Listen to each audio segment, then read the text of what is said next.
সময় সংলাপে স্বাগত জানাচ্ছি আমি তুষার আব্দুল্লাহ। সময় সংলাপে আজ আমার সঙ্গে যোগ দিচ্ছেন সাংবাদিক ফারুক আসিফ। আপনাকে স্বাগত সময় সংলাপে। বলতে চাই যে আমরা অনেক সময় হয়তো আলোচনা করি বা আমিও এখানে আলোচনা করেছি যে একটু খারাপ সময়, খারাপ দিন, এগুলি নিয়ে অনেক আলোচনা, কিন্তু আমরা সব শেষে তো আসলে আমরা ভালোই আছি নাকি? মানে ভালোর মধ্যে থাকতে চাই, ভালোর মধ্যে আছিও অবশ্য। মাঝে মধ্যে সেই ভালোকে হয়তো একটু মেঘের ছায়া পড়ে। মানে রাজনারায়ণ বসুর একটা বই ছিল সেকালে কাল, তো উনি বলছেন যে আগের দিনটাই ভালো ছিল, এবং একই সঙ্গে বলছেন আমার বাবাও সেটা বলতো। তার মানে বাবার আমলটা, বাবার আমলে বাবা মনে করছেন তারটা খারাপ, কিন্তু ছেলে মনে করছে বাবার আমলটা ভালো। তো এইটা মানুষের একটা ধরন যে অতীতের প্রতি একটা পরম্পরা এটা হয়ে আসছে। হ্যাঁ, কিন্তু বাংলাদেশের গতিটা আবার আরেক রকম। যদি আপনি সামাজিকভাবে বলি, অতীতে মানুষ ভালো ছিল, সমাজ ছিল, সম্পর্ক ছিল, মানুষে বিশ্বাস ছিল, একটা এলাকার মধ্যে নিরাপত্তা বোধ করতো নিজের এলাকা, বা বড় বড় দুর্যোগ বা এত মিডিয়ার থেকে এত জিনিস তার মাথায় ঢুকতো না, ফলে সে তার ছোট জীবনে একরকম ভালো ছিল। কিন্তু আবার রাজনৈতিকভাবে যদি দেখি, অতীতে আমরা কিন্তু যুদ্ধ পার করে এসেছি, অভাব পার করে এসেছি, রাজনৈতিক সংঘাত, ফলে আমরা এমন একটা অবস্থায় আছি যে আমাদের অতীতটাও ভালো না, আর ভবিষ্যৎ নিয়ে বর্তমানে তো শঙ্কাই আছে। মানুষ কিন্তু ভালো থাকে যখন সে মনে করে কালকে আগামী দিন ভালো ভালো আসবে। গতকাল খারাপ ছিল, এটা বড় সমস্যা, অনেক সময় না। ফলে আজকের দিনটা আসলে ভবিষ্যতে কেমন হবে সেইটার উপর দাঁড়ায় যে আজকের দিনটা কেমন। মানে বর্তমান দিনটা কোনোরকম ভাবে পার হয়ে যাচ্ছে। হ্যাঁ, আমরা সব বর্তমানের উপরই দাঁড়িয়ে আছি। সরকার একমাত্র জানেন যে ভবিষ্যৎটা ভালো হবে, তারা দিনরাত সেটাই প্রচার করেন। যেমন ধরেন, যখন একটা মানে বড় পদক্ষেপ নেন, বাজেট দেন, তখন বলেন যে এই বাজেটেই সবকিছুর অনেকটুকু সমাধান হয়ে যাবে। কিন্তু পরে কিন্তু যখন সমাধানটা হয় না, কষ্টটা পায় হচ্ছে সাধারণ মানুষ, আর উনি তো গর্ব আগেই করে ফেলেছেন, ফলে তাকে আর তখন জবাবদিহির জন্য পাওয়া যায় না।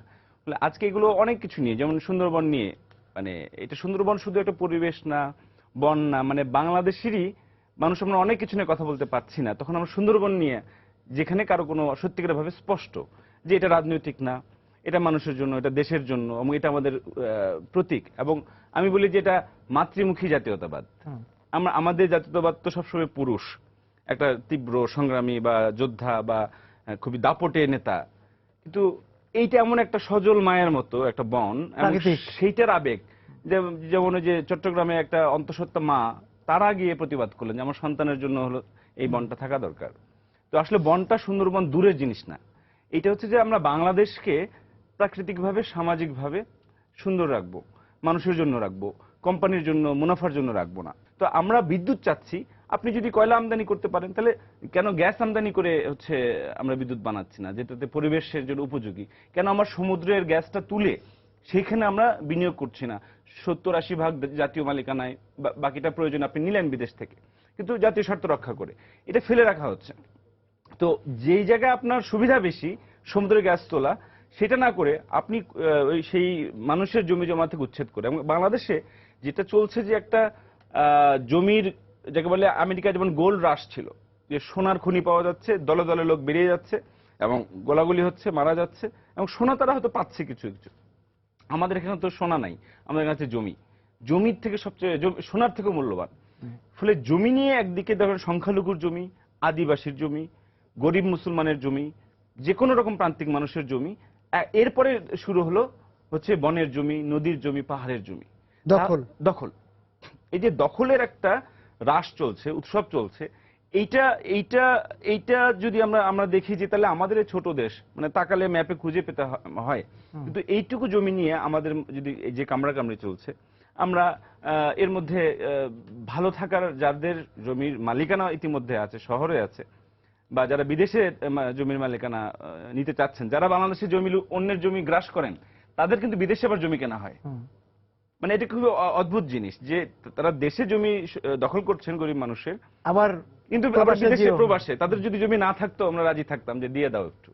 তো যাদের বিদেশে জমি আছে এবং বিদেশে ব্যাংক অ্যাকাউন্ট থাকে, তারাই দেশের ব্যাংক লুট করে, তারাই দেশের জমি মানুষের কাছ থেকে কেড়ে নেয়, এবং যারা এই দেশে থাকবে না, না বুঝতে পারি, কারণ তাদের সম্পত্তি কিভাবে চলে যাচ্ছে, পরিবারের সদস্যরা কিভাবে বাইরে থাকছে, এটা বোঝাই যায় যে তারা থাকবে না। তাহলে যারা থাকবে না তাদের হাতে দেশের যদি কর্তৃত্ব থাকে, দখল থাকে, নেতৃত্ব থাকে, তাহলে এটা একটা গভীর বিপদের বিষয়। ফলে আজকে আমরা বলতে পারি যে আজকে এখনো তো আমরা ভেঙে পড়িনি, কিন্তু এখনো ভালো আছি। মানে আগে মানে আমরা বলতে পারি যে এর থেকেও তো খারাপ হয়নি। এমন একটা গল্প আছে যে একটা লোক বলে যে এর থেকেও খারাপ, যাই শুনে বলে এর থেকেও খারাপ হতে পারতো। তো এখন এর থেকে খারাপ কি হতে পারতো, যে সেটা হচ্ছে যে সে মারা যেতে পারতো। ফলে সে চিন্তা করে যে ওইখানে যেহেতু আমি মারা যাই নাই, তাহলে এটা নিশ্চয়ই মন্দের ভালো হয়েছে। মানে চরম বিপর্যয়, চরম খারাপ থেকে তো ভালো আছি। তো আমরা বলতে পারি হ্যাঁ, চরম খারাপ থেকে ভালো আছি। এখন সেই ভালোটা কি আমরা রাখতে পারবো কিনা? কারণ আজকে যে বিচার বহির্ভূত হত্যা, আজকে জঙ্গি দমনের নামে সমস্ত রকম আইন আজকে শিশুদেরও আতঙ্কিত করে ফেলা হচ্ছে। সে স্কুলে যাচ্ছে, তাকে চেক করে করে সবই দরকার আছে, আপনি এটা বাইরে করেন, আপনি শিশুটাকে কেন আতঙ্কিত করে তুলছেন? ছোটবেলায় ভয় হচ্ছে, আমি আমার সন্তানের বেলাও দেখেছি যে কিভাবে একটা টেলিভিশনের একটা খারাপ সংবাদ তাকে আতঙ্কগ্রস্ত করে তোলে এবং সে সর্বক্ষণ প্রশ্ন করে যে এরকম কি হয়, এরকম কি হবে, এরকম কি তারও হবে। তো আমরা কি জানি যে একটা শিশুর মধ্যে, আমাকেও একটি শিশুই বলবো, একটু ইংরেজি মাধ্যমে পড়ে। ওই যে আপনি যেটা ভাবে বললেন যে স্কুলে প্রবেশের সময় যে যে ধরনের তাকে নিরাপত্তা তল্লাশি চলে, সে এবং এই সার্বিক যে খবরাখবর দেখে সে আমাকে প্রশ্ন করেছে কয়েকদিন আগেই যে তৃতীয় বিশ্বযুদ্ধ শুরু হয়েছে কিনা। এক শিশু, হ্যাঁ, এই 3-তে পড়ে।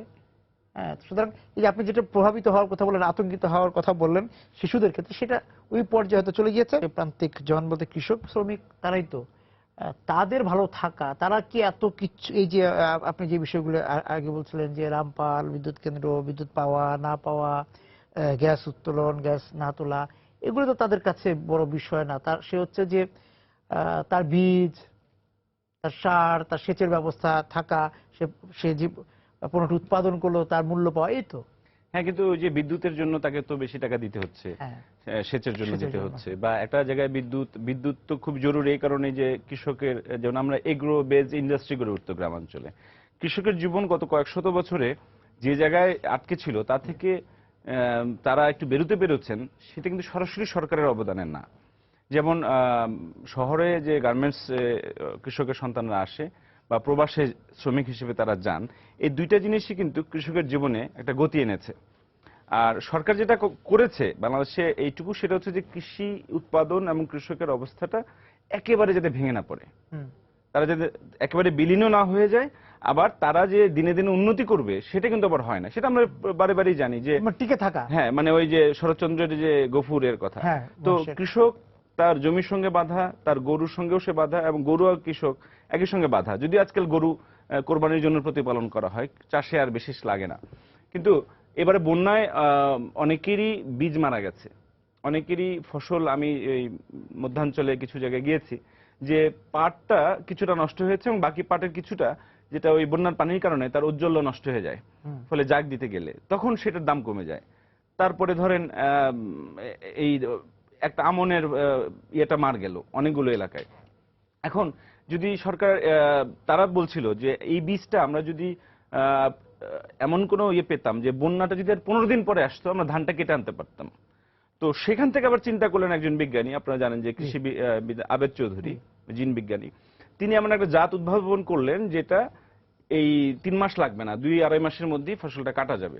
ফলে যে সময় জুলাই আগস্টে যখন বন্যাটা হয়, তার আগে আগে ওই ফসলটা কেটে ফেলা যায়। এই সামান্য একটা ম্যাজিক, এটা আসলে বিজ্ঞানের এবং একটা দরদি বিজ্ঞানী এইভাবে ভাবতে পারেন। তো তিনি সরকারকে জানালেন এবং সরকারের সঙ্গে সম্ভবত তার একটা যোগাযোগ হচ্ছে। তো কৃষকের যে মূল জায়গাটা হচ্ছে যে আমাদের এই বাংলাদেশ বা যে কোনো গোটা পৃথিবীতে যে অর্থনৈতিক নীতিটা নেওয়া আছে, সেটা আসলে সম্পূর্ণতই কৃষক বিরোধী। খাদ্য নিরাপত্তা যাবতীয় নিরাপত্তার প্রথম শর্ত। আজকে খাদ্যাভাব হোক, দাঙ্গা লেগে যাবে। কোন সরকার পৃথিবীতে এটা ঠেকাতে পারবে না যদি খাদ্যাভাবটা হয়, মানুষ যদি পেটে হাত পড়ে। কিন্তু সেইটার নিরাপত্তা দিচ্ছে কৃষক, কিন্তু তার বীজের নিরাপত্তাটা আবার নাই, তার বীজটা কোম্পানির হাতে। সে ফসল উৎপাদন করছে, কিন্তু এই বীজ, আমরা এটাকে খাদ্য নিরাপত্তা বলতে পারি না। কিন্তু যদি আপনার জমি থাকে, আপনার কৃষক আছে, আপনার উৎপাদন করতে পারেন, কিন্তু বীজটা যদি আপনাকে, সারটা যদি আপনাকে নির্ভরশীল থাকতে হয় বাজারের উপর এবং বিদেশি কোম্পানির উপর, এবং সেখানে নিয়ন্ত্রণ, হ্যাঁ, সেই ক্ষেত্রে দ্বিতীয় হচ্ছে যে সে তার প্রতিবারই বাজারজাত বিক্রি করতে গেলে এবারও কম পেয়েছে ফসলের দাম, তার উৎপাদন খরচের থেকে কম। এখন আমরা বলি যে সে তো চলছে। এই প্রশ্নটাই তো আমাদের করা উচিত যে একটা লোক তার শ্রমের মূল্য যোগ করে না, সে পুরো পরিবার নিয়ে খাটে, তার বাচ্চারাও পরিশ্রম দেয়, এইটা সে করে শুধুমাত্র পেটে ভাতে থাকার জন্য।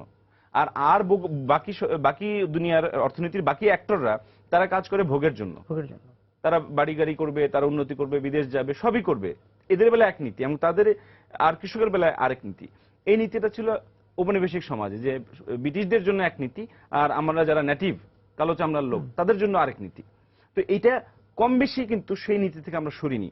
ফলে আমাদের যে আমরা চাষা বলে গালি, কৃষক তার জমিটা হারাচ্ছে, কৃষক আমাদের ভূমিহীনের সংখ্যা কিন্তু এক পর্যায়ে যে সে যখন পেরে উঠছে না, তার মেয়েকে বিয়ে দিতে, ছেলেকে চাকরিতে পাঠাতে বা বিয়ে দিতে, যাই হোক, সেই ক্ষেত্রে তার পক্ষে তার উদ্বৃত্ত টাকা থাকে না, তাকে তখন তার জমিটাও ছেড়ে দিতে হয়। মানে এক ধরনের কৃষক জমি ছেড়ে দিয়ে শহরে চলে আসছে, আবার প্রবাসে হয়তো মধ্য কৃষক যে প্রবাসে ছিল তার সন্তান সে টাকা পাঠাচ্ছে, সে জমিটা কিনে নিচ্ছে। ফলে হয়তো সব ক্ষেত্রে জমির মালিকানা শহরে চলে যাচ্ছে না, হয়তো গ্রামেই থাকছে, একটা চক্রের মধ্যে আছে, একটা চক্রের মধ্যে। কিন্তু এইটাকে আমরা মানে যে শহরে রিক্সাওয়ালারা প্রতি মাসে আপনি দেখবেন যে তারা কাজের জন্য আসে, কৃষক তারা পার্ট টাইম ক্ষেত মজুর, আবার কারো একটু জমি আছে এবং সেই রিক্সা চালাতে বা এই ধরনের কোনো কাজ করতে আসে। কারণটা হচ্ছে যে সে আসলে গ্রাম থেকে যে পরিমাণ টাকা শহরে আসে, মানে ফসল আকারে আসে, উৎপাদন আকারে আসে, কাঁচামাল আকারে আসে, সেই পরিমাণ কি ফেরত যায়? ফেরত যায় না। তাহলে গ্রাম চলছে কিভাবে? গ্রাম চলছে গার্মেন্টস শ্রমিকের পাঠানো টাকায় আর প্রবাসীর টাকায়। কিন্তু তাহলে সরকারি নীতিটা এখানে কি? যে আমি গ্রাম বাঁচায় রাখছে আমাকে, কিন্তু আমি সেখানে ফেরত কি দিচ্ছি? এবং প্রবাস থেকে যে টাকাটা আসছে সেটা কিন্তু শ্রমিকের টাকা, সেটাও শ্রমিকের টাকা। হ্যাঁ, প্রবাসী যে আমাদের অনেকেই প্রবাসী হয়েছেন, তাদের কিন্তু রেমিটেন্সের পরিমাণ বা বৈদেশিক মুদ্রা টাকা খুবই সামান্য। মানে বরঞ্চ যারা পড়তে যান, বেড়াতে যান, তারা টাকাটা বাইরে নিয়ে যান, আর যারা বাইরে শ্রম দিতে যান তারা টাকাটা পাঠান। হ্যাঁ, তারা নিজেরা খুব কম ভোগ করে বাকি টাকাটা কিন্তু দেশে পাঠাচ্ছে। এবং তাদের গল্প যদি আপনি নিশ্চয়ই জানেন যে কি করুন তারা যেভাবে থাকে, তারা বাইরে আসে, যখন দেশে আসে সবার জন্য উপহার নিয়ে আসে, তারা বিমানবন্দরে অপমানিত হয়, পুরো ঢাকা শহরে অপমানিত হয়, কিন্তু তারা বাড়িতে এসে হিরোর মতো থাকার চেষ্টা করে, বলে যে আমি ভালো ছিলাম, সুন্দর পোশাক পরে এবং সবার জন্য উপহার নিয়ে আসে। কিন্তু ওই লোকটার গল্প কিন্তু করুন, সিঙ্গাপুরে হোক বা সৌদি আরবে হোক। ফলে এই গল্পটা কিন্তু কৃষকের জীবনে, কৃষকের সন্তানের জীবনে, তাদের এই 43 বছর পরেও, মানে আমরা একটা পরিবার ভাবে না আচ্ছা ছোটবেলায় খারাপ ছিলাম, একদিন আমরা ভালো হব। পৃথিবীতে বাংলাদেশের মতো দেশ, তার সমস্ত ক্ষমতা সম্ভাবনা থাকার পরও আমরা এখনো ধুকে ধুকে চলবো। ফলে ঢাকা শহরে এবং আমাদের সমাজের মধ্যে যেটা আছে সেটা হচ্ছে যে গরিবে গরিবে দুইজন ভিকটিমের মধ্যে মারামারি, এবং যারা এটার জন্য দায়ী তাদেরকে কোনোদিনই আমরা দেখতে পারি না। ওই কারখানায় বলেন রিক্সা, একজন নিম্ন মধ্যবিত্ত রিক্সাওয়ালার সঙ্গে মারামারি করতে পারে, রিক্সাওয়ালা কি করতে পারে? আরেকজন রিক্সাওয়ালাকে মারতে পারে। ক্ষমতা তো নিম্নগামী, সে তো উপরের দিকে বলতে পারে না। গণতন্ত্র হচ্ছে এই যে উপরের ক্ষমতাকে আমি প্রশ্ন করতে পারি। ফলে এদেশে যেহেতু গণতন্ত্র নাই, ফলে আমরা উপরের ক্ষমতাকে আর কোনোভাবেই প্রশ্ন করতে পারি না। ফলে আমাদের ভাড়াটে বিশেষজ্ঞ এবং ভাড়াটে সাংবাদিক এবং ভাড়াটে নেতারা যা বলবেন আমাদের মানতে হচ্ছে। মানে শোষিতরাই এখন, শোষিতদের মধ্যেই এখন একটা সাংঘর্ষিক সম্পর্ক তৈরি হয়েছে। লাগিয়ে রাখাটাই হচ্ছে মানে এই রাজনীতি টিকে থাকার শর্ত। কারণ তারা যদি একজোট হতে পারে, বুঝতে পারে, তাহলে তো আর এই খেলা চলবে না। আগামী দিনে ভালো থাকা, বর্তমানে যেভাবে হোক আছি, টিকে আছি, আগামী দিনে ভালো থাকাটা যাতে টেকসই হয় বা থাকতে পারি, টেকসই তো আরো পরে, তার জন্য তো তরুণদের উপর ভরসা করতে হবে যে তাদেরকে লালন প্রতিপালন করা, সেটা আমরা মানে ওই যে কেউ যদি কালকে ভালো থাকতে চায় তাহলে সে আজকে বাজার করে রাখবে, কেউ যদি আরো বেশি দিন ফল খেতে চায় তাহলে একটা গাছ লাগাবে, কিন্তু কেউ যদি 100 বছর ভালো থাকতে চায় তাহলে সে শিক্ষা দীক্ষাকে ভালো করবে। তো আজকের পরিস্থিতিটা উল্টা, আমরা দেখতে পাচ্ছি যে মানে শিক্ষার হার নিয়ে তর্ক হচ্ছে। পরিসংখ্যান ব্যুরো বলছেন একটা যে 61% হচ্ছে শিক্ষিত স্বাক্ষর, আর আবার মন্ত্রী বলছেন সেটা 71%। কিন্তু পার্সেন্টেজ যাই ঘটুক, আমরা আমাদের সমাজটা শিক্ষার প্রভাব পড়েছে কিনা এইটা বোঝা যাবে যে সমাজে মানুষ কতটা মানবিক হলো, কতটা দক্ষ হলো, কতটা সে আত্মসচেতন হলো। তো সেইখানে যে ধরনের সহিংসতা, সামাজিক সহিংসতা দেখা যায় পরিবারে এবং গোষ্ঠীতে সম্প্রদায়ে, একই সঙ্গে মানুষ যেভাবে তার অধিকারের কথাটা বলতে যতটা ব্যর্থ হচ্ছে, আগে রাজনীতিবিদদের উপর নির্ভর করত। যেমন সরকারি দল থাকলে বিরোধী দলের কথাকে সে মনে করতো এর মধ্যে দিয়ে আমার কথাটা আসছে। যদি বিরোধী দলও সে কথাটা না বলে এবং বিরোধী দলও ব্যর্থ হয় বা বিরোধী দলও খারাপ হয়, তাহলে সে কিন্তু এতিম। তার মানে হচ্ছে যে আমরা ভালো সমাজকে অপারেট করার জন্য আমাদের হাতে এই দুইটা যন্ত্র ছাড়া আর কোনো যন্ত্র নাই, এবং দুইটা যদি একসঙ্গে ব্যর্থ হয় তাহলে আমরাও ব্যর্থ। আর তখন যেটা হয় যে আমাদের ভালো থাকার সম্ভাবনাটা একদম ধসে যায়। এখানে যেটা দেখা যাচ্ছে যে একটা কথা একজন উনি তরুণদের নিয়ে কাজ করেন বলছিলেন যে তরুণেরা ঝুঁকিতে আছে, এই কথাটা আমরা সবসময় বলি, কিন্তু এখন যেটা দেখা করা হচ্ছে তরুণদেরই ঝুঁকি বলে ভাবা হচ্ছে। আমাদের মন্ত্রী, এমপি, নেতা, বিশেষজ্ঞরা বলেন যে না, তরুণরাই সম্ভাবনাময়। আমাদের 60% অংশ তরুণ, মানে আমরা একটা যাকে বলে পপুলেশন ডিভিডেন্ড, একটা জনসংখ্যা সুবিধায় আছি। কিন্তু এই তরুণের মধ্যে বেকারত্ব কিন্তু বাড়ছে, খুবই বাড়ছে, এবং উচ্চশিক্ষিত লোকের জন্য চাকরি এখানে নিশ্চিত করা যাচ্ছে না।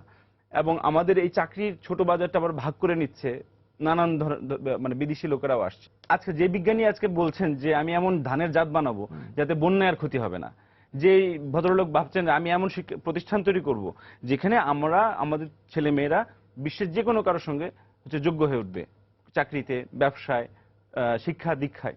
তো সেই জিনিসটাই আমরা তরুণদের ক্ষেত্রে, তরুণদের ঝুঁকিপূর্ণ হয়ে উঠছে দুইভাবে। একটা হচ্ছে তাকে শিক্ষা ঠিকমতো না পাওয়ার কারণে তার মধ্যে একদিকে অবক্ষয় আসছে, আবার হটকারিতাও আসছে। জঙ্গিবাদ 5 জন করে, 90 জনের মধ্যে 2 জন করে, কিন্তু 2 জন বাকি 98 জনকে হুমকিতে ফেলে দিতে পারে। বাকি 98 জনের 2 জনের জন্য অনেকের স্বাধীনতা নষ্ট হতে পারে। এবং যখন এই হটকারী তরুণেরা তারা নিজেদের উদ্ধার করার জন্য হোক বা তাদের দেশকে উদ্ধার করার জন্য যে নামই আসুক, তারা কিন্তু ক্ষতি করছে। কারণ তাদের দেখিয়ে, 2টা জঙ্গি ঘটনা দেখিয়ে রাষ্ট্র হাজার হাজার পুলিশ, হাজার হাজার বাহিনী আমাদের অধিকারগুলো কেটে ফেলছে।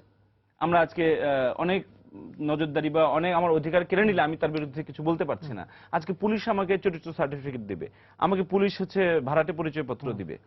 তো মানে তার মানে কি দাঁড়ায় যাচ্ছে যে সমাজ বলে কিছু নাই, এখানে কিছু বাহিনী, একদিকে জঙ্গি এবং তাদের বিপরীতে পুলিশ বাহিনী, এবং আমরা পুলিশ বাহিনী সমাজের কাছাকাছি, কারণ জঙ্গিরা এখানে সমাজ বহির্ভূত হয়ে গেছে।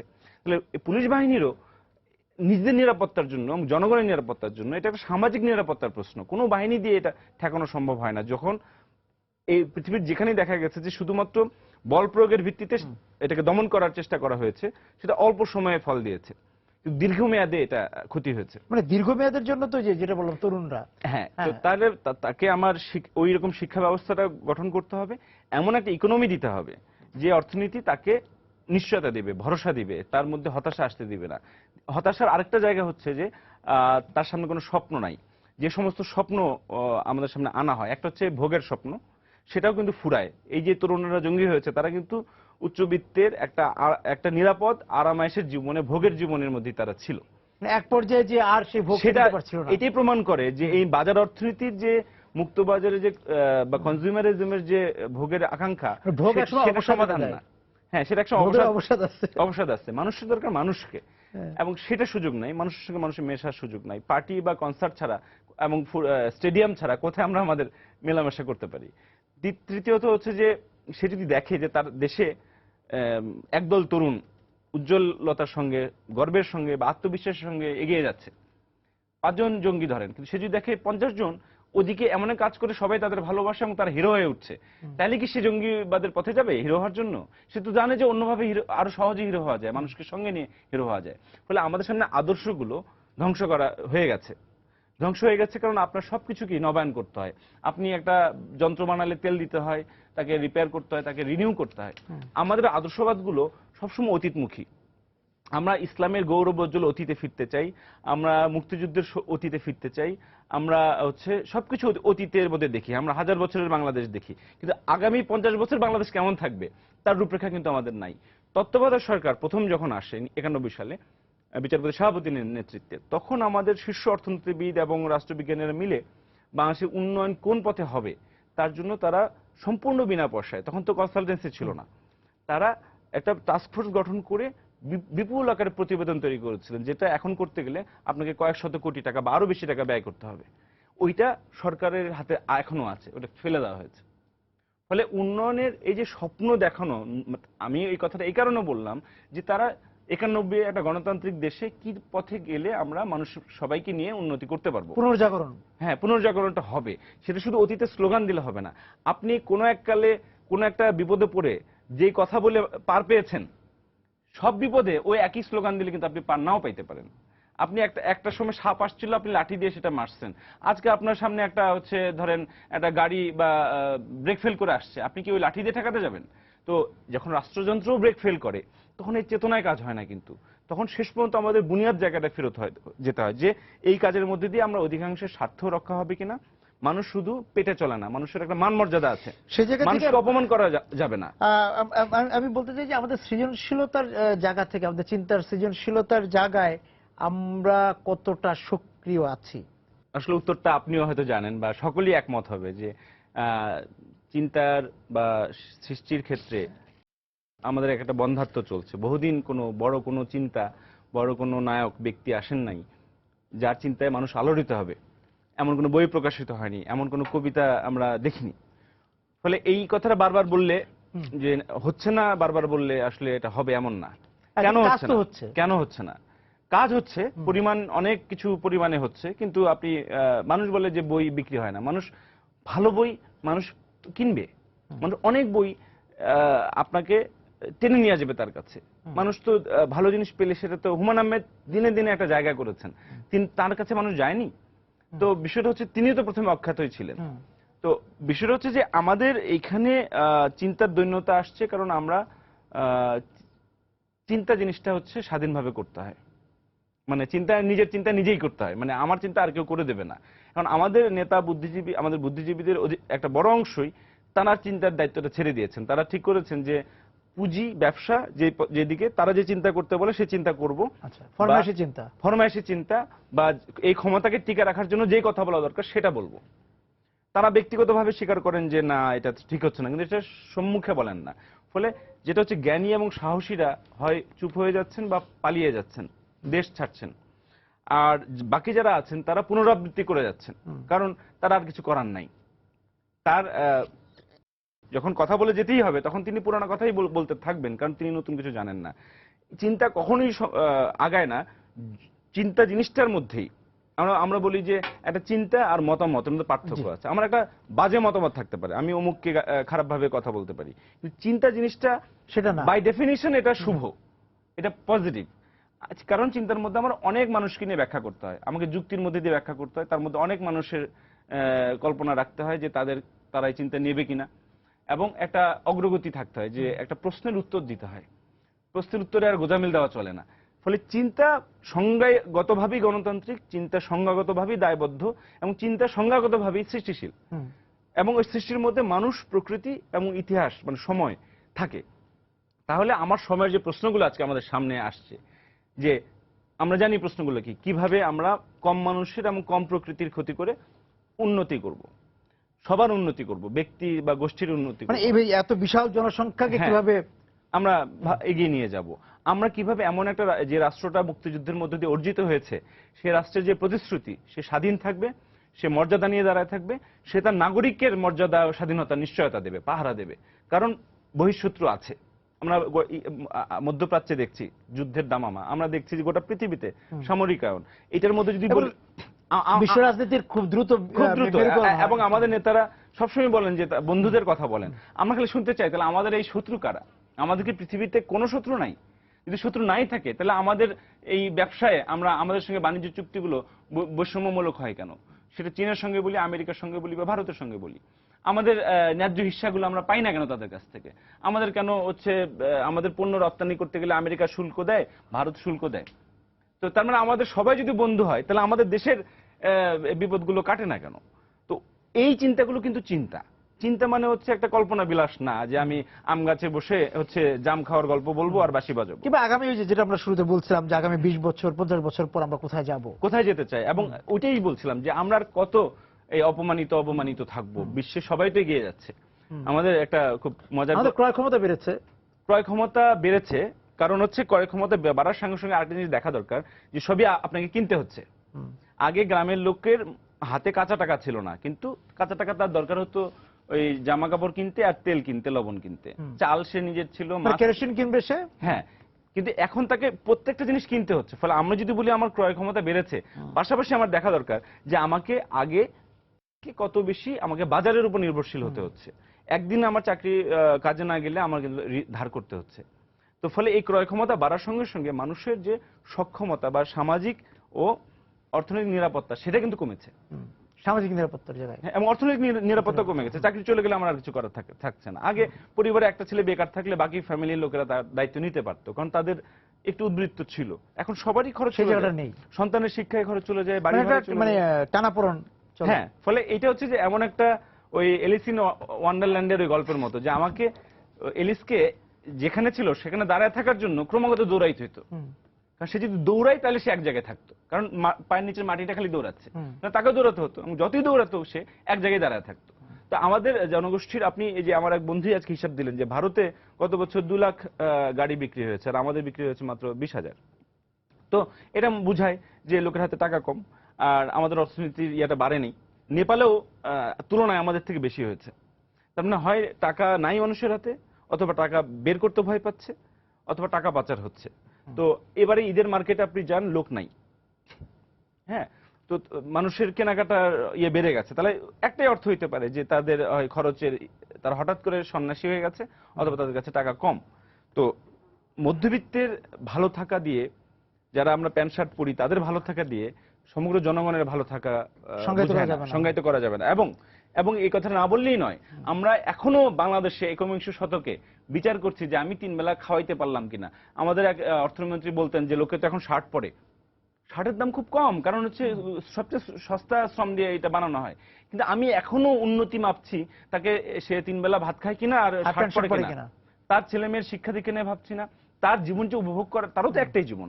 এবং বাংলাদেশও একবারই ইতিহাসে সুযোগ পেয়েছে, এবং এই সুযোগ কিন্তু 43 বছরে ক্রমশ নষ্ট হয়ে যাচ্ছে। পৃথিবীর অনেক রাষ্ট্র, মানে ইরাকের মতো, সিরিয়ার মতো, মানে দাপটশীল বা সম্মানী অবস্থানে থাকা রাষ্ট্র কিন্তু টিকতে পারে নাই। ফলে এটা ছেলে খেলার বিষয় না। এই বিপদগুলোর মধ্যে এই জায়গার মধ্যেই আমরা ভালো আছি, যেটা বলছিলাম যে ভালো আছে, আগামীর ভালোটা নিয়ে আমাদের ভাবার দরকার। একদম, মানে আমরা কতটুকু ভালো আছি সে পরিমাণগতভাবে আগামীতে বেশি, যতটুকু আছি ততটুকুকে রক্ষা করে টেকসই ভালো থাকা। হ্যাঁ, টেকসই যে সুখ, আমরা তো প্লেজার চাই না, আমরা সুখ চাই, এবং সুখের থেকে সঙ্গে শান্তি চাই। এবং তাৎক্ষণিক ভালো লাগা না। আপনি স্পাতে গিয়ে 10 মিনিটের শরীর ম্যাসাজ করে সুখ পেতে পারেন, কিন্তু শান্তিটা এটা সবাই মিলে পেতে হয়, একা একা পাওয়া যায় না। সেটা উদ্যানে যেতে হবে। তার জন্য উদ্যান এবং সমাজে, মানুষে। আপনাকে অনেক ধন্যবাদ আজকে আমাদের সঙ্গে যোগ দেওয়ার জন্য। দর্শক যারা ছিলেন আজকে সময় সংলাপের সঙ্গে এই আলোচনা, আপনাদেরকে ধন্যবাদ জেনে শেষ করছি। আজকে সময় সংলাপ দেখা হবে আগামী দিন। সবাই সুন্দর থাকুন, নিরাপদে থাকুন।